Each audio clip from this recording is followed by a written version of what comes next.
vampire dies.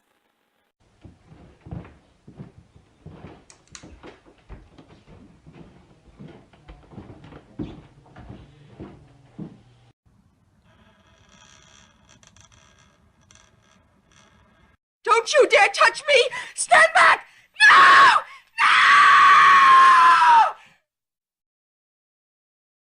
Come on, this isn't a spoiler. A story written in 1871. What did you think was going to happen? The vampire was going to live happily ever after? Please.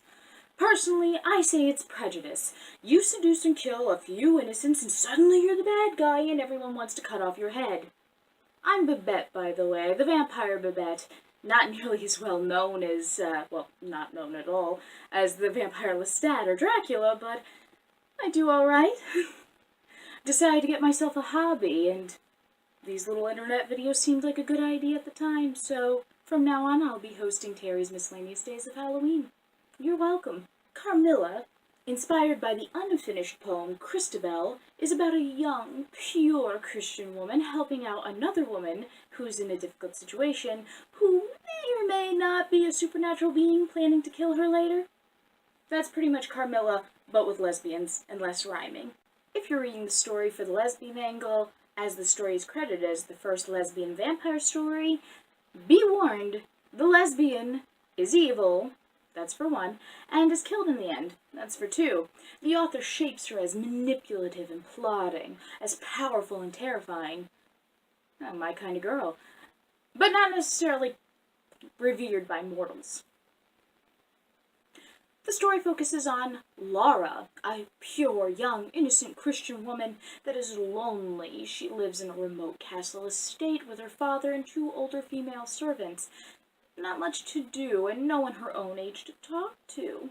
Until one day, a carriage crashes on the front lawn, and inside is a woman of Laura's dreams. Literally.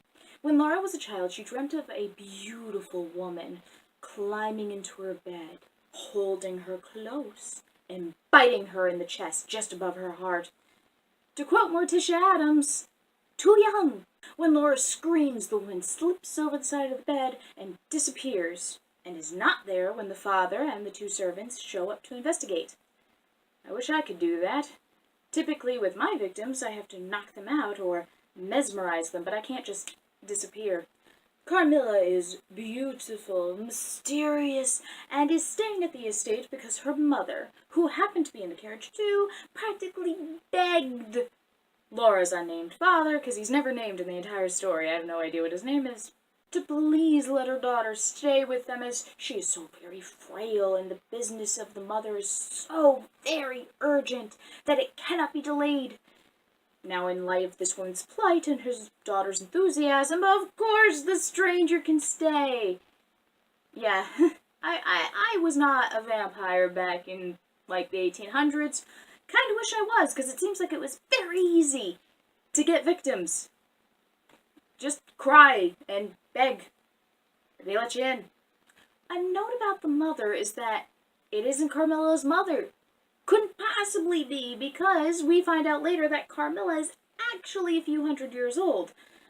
No, this is just some unknown, unnamed elderly woman that pretends to be Carmilla's mother so as to manipulate situations for Carmilla so that Carmilla can get next to victims of her choosing. We never see her again. We know nothing of her aside from her strict rules that she leaves to the father that her daughter is delicate and must be treated as such, and do not ever pry into our business or our home life. Ever. Don't ask any questions. My daughter will not answer. Seems legit. Not a bad scheme. I want to know where Carmilla met her. She even promises at some point that she's going to come back for her daughter. She doesn't. I'm assuming that this was a elderly woman under some sort of enthrall or enchantment or whatever, and the second Carmilla died, she was just like, well, that bitch is dead. At first, everything seems fine with Carmilla. You know, she sleeps until noon, but hey, maybe that's how the city folk do it, as Laura guesses. But she's prone to these wild mood swings where she's chipper and pleasant at one moment, and then a scathing bitch the next. She's also very overly possessive of Laura, to the point where she has a heaving bosom with every breath, and she looks upon Laura's beauty and declares that Laura will be hers. You're mine, you're mine! Chill out, bitch! She also has an aversion to religious songs, prayers, and symbols, though I don't recall her being repelled by them. Yeah, that's all bullshit, by the way. To quote Louis, she also has pointed teeth. A fact that is shown when a wandering hunchback salesman, say that 3 times fast, comes to the door and sells Laura and Carmilla charms that supposedly ward off evil. They don't. I mean, when Laura starts being attacked by some beast in the middle of the night, Carmilla's all like, "Oh, didn't you have your charm with you? I had my charm, yes sirree, no demons trapping me in my bed." The hunchback offers to use his dental tools because it was 1871. Why wouldn't a random salesman have dental tools as well? To file down Carmilla's overly pointed teeth, which makes Carmilla very angry, snarling and cruelly suggesting hurting the man before she steps away from the window and is fine again. It's almost as if she's like, "Dude, you're blowing my cover, shut up." Carmilla's also prone to sleepwalking. Despite having the door locked from the inside, the windows locked, and having a guard outside her door, there are times when Carmilla still manages to escape. And during one of those times, Laura, though she constantly thinks she's just dreaming, especially, those marks on your chest didn't clue you in, honey. If you were one of mine, you would have just been gone. Just not even worth my time.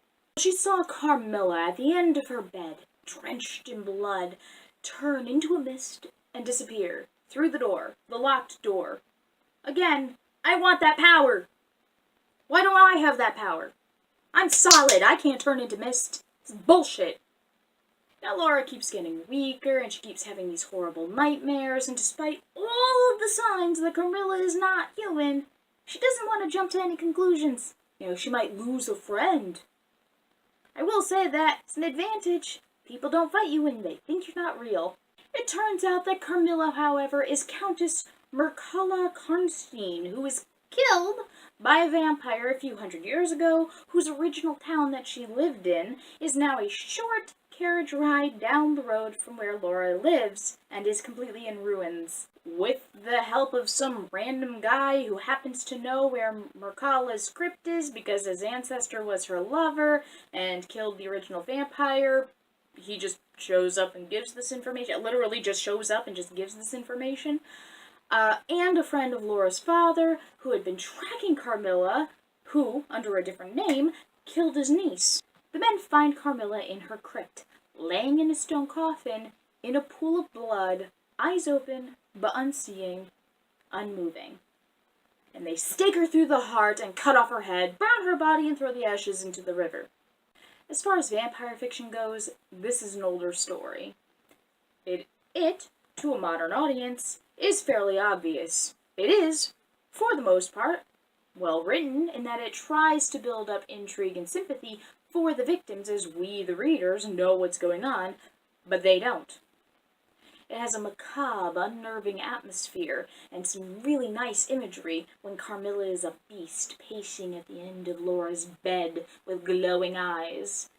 It brings up the very nature of death in its absoluteness, and to a vampire, its tragic beauty and sense of love. We love you when we kill you. And historically, it can be seen as important, as it is one of the first, if not the first, pretty sure it's the first vampire lesbian story. The vampire has powers like being able to shapeshift, being able to turn into mist and escape from locked rooms, has superior strength, and so forth. Also, she's weakened by sunlight. Lucky bitch, I can't go out in the sunlight, but she can, and all she gets is a bit woozy. Read this for atmosphere, for a simple macabre tale that, while not bone-chilling, is at least unnerving. Pleasant dreams, and don't let the vampires bite. Unless you want us to.